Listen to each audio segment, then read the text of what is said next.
আমি young জেনারেশনকে request করবো যে হতাশ হবেন না। হতাশার কারণে তারা আজকে বিভিন্ন জায়গায় চলে যাচ্ছে। শুধু হতাশা, চাকরি নাই হতাশ,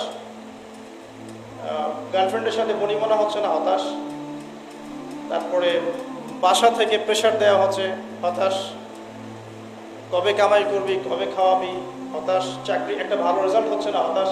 মানে হতাশাই কিন্তু মূল কারণ। ফ্রাস্ট্রেটেড তারা লাইফটার প্রতি, যে দূর লাইফে কিছুই করতে পারতেছে, চারদিক থেকে প্রেশার, তখন তারা হতাশ হয়ে বিভিন্ন খারাপ পথে পা বাড়াচ্ছে। তো হতাশা দূর করার জন্যে একটা বিষয় যথেষ্ট, সেটা হলো আপনি আল কোরআনের কাছে আসেন এবং 5 ওয়াক্ত নামাজ মসজিদে আদায় করেন। ইনশাআল্লাহ দেখবেন হতাশা আপনার মন থেকে চলে যাবে। এবং ডেইলি জিকির আজগারগুলো নিয়মিত করেন, দেখবেন ইনশাআল্লাহ আপনার মনটা আল্লাহর নূর বা আলো দিয়ে পরিপূর্ণ থাকবে। ইনশাআল্লাহ আপনি হতাশ হবেন না। আর শয়তান তখনই সুযোগ নেবে আপনার কাছে যখন আপনি হতাশ হয়ে যাবেন।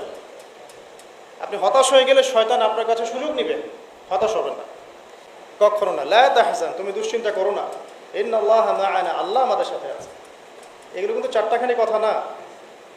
যখন আপনি বিপদে পড়ে একনিষ্ঠভাবে আল্লাহর প্রতি তাওয়াক্কুল করে খালি বলবেন যে হাসবি আল্লাহ ওয়া নি'মাল ওয়াকিল, আল্লাহই আমার জন্য যথেষ্ট, তিনি উত্তম কর্মবিধায়ক, আল্লাহ পাকের দায়িত্ব হয়ে যাবে আপনাকে সাহায্য করা। ইনশাআল্লাহ কোনো টেনশন করবেন না।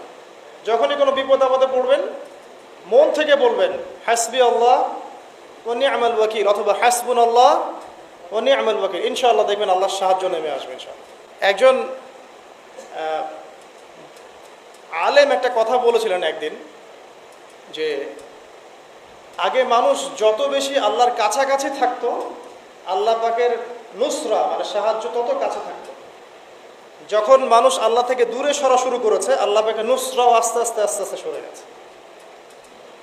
এমনও হয়েছে এক সময় যে আসমান থেকে আল্লাহ পাক খাবার নাজিল করেছেন, এখন আপনি কল্পনা করতে পারছেন না।